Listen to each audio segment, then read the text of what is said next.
Dahil sa kanilang magandang samahan, may mga nagtatanong kung may bagong tambalan bang mabubuo rito. Pagtanaw ng ng gratitude sa mga tumulong, di ba?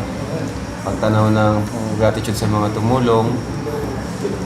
Paano mo kung ikaw Bridget kung sa ngayon hindi natin maging ka-level ka na ng kasikatan nila Carla, nila Joy, tapos maraming pumasok na kung sino-sino.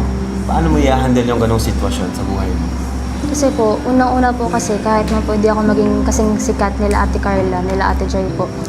Unang-una po, thankful na po talaga ako. Kasi po sinabi ko po baga dati na kahit po wala sa akin ganung karaming opportunity na sa pag-aaral ko. Kasi mahalaga lang po talagang gusto ko ngayon, yung makapagtapos po ng di gaanong mag-isa po na kinakaharap yung mga problema sa pera, mga ganyan. Pero po, kung syempre po, maging kasing sikat po ako nila Ate Carla. O yung opportunity kasi marami ng gano'n.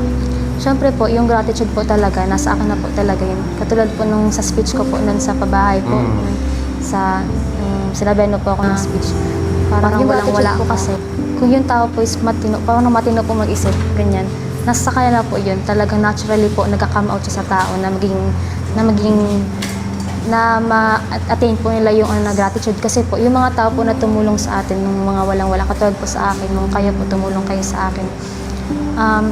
Simula po kasi nung dumating po yung Kalingap, parang yung buhay ko po, parang alam mo po yung parang ganun po ulit ng parang pag-aaral, ganyan.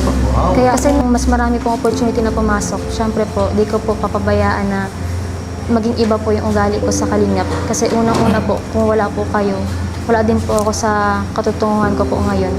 Okay. About sa mga sinabi mo, di ba?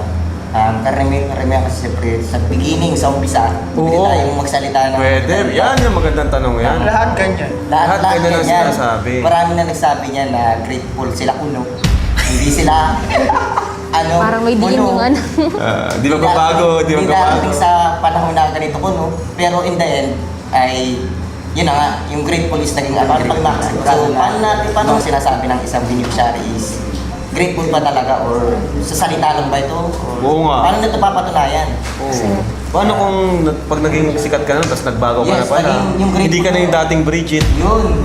Kasi nababago. Natukada na pala. Hindi, ganito na lang. Paano kung sikat ka na nga, grateful ka na. Tapos kunyari, thankful ka kay Kuya Ram mo, di ba?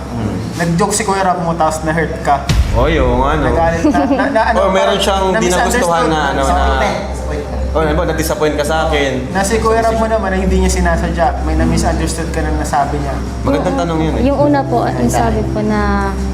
Kayo, ano ang masasabi ninyo sa naging samahan ni na Edu at Bridget sa vlog na ito?